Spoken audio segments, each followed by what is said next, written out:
The Ontario legislature has denied a permit for an Quds rally on the lawn of Queen's Park for this Saturday. Shame, shame, USA!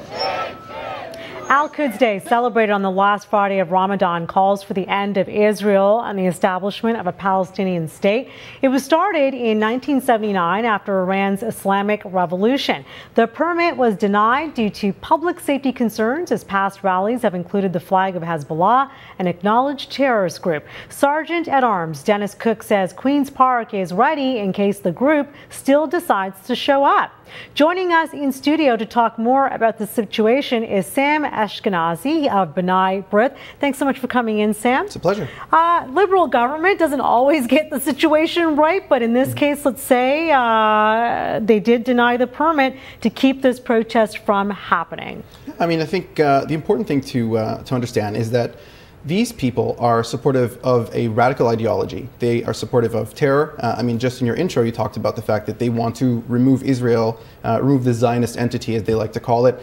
This could really only be done through a genocide of the Jewish people. I mean, if you want to talk about a peace process, fine, but none of those words are being used at this type of protest. Right. Why should Canadians be concerned about this? Well, so I'm here. I'll explain to you why I'm here, and I think that will make it very clear. I'm here because, you know, as a Jew, I'm worried about the fact that they call for the removal of the Zionist entity. They blame Zionists, which we all know is code for Jews, for every problem in the world.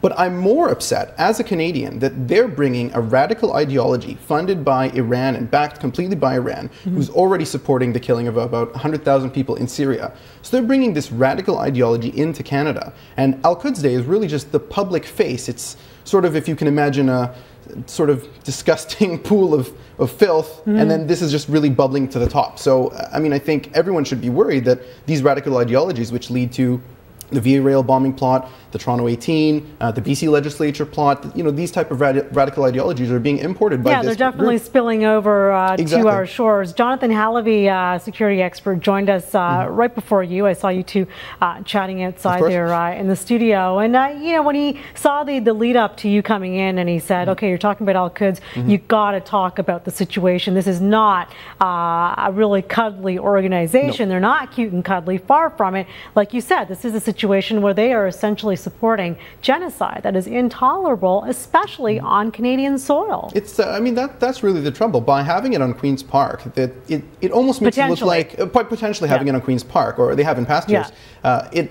it almost can seem as if it's being either legitimized or sanctioned or accepted by the government. And I mean, waving flags of a terrorist organization, clearly supporting terrorist causes, I don't think is something that Queen's Park should be used for. So they've done it in the past. What do you think was behind denying the permit this time around? Well, we would like to hope that the Speaker understood that on public policy grounds, this is really about safety.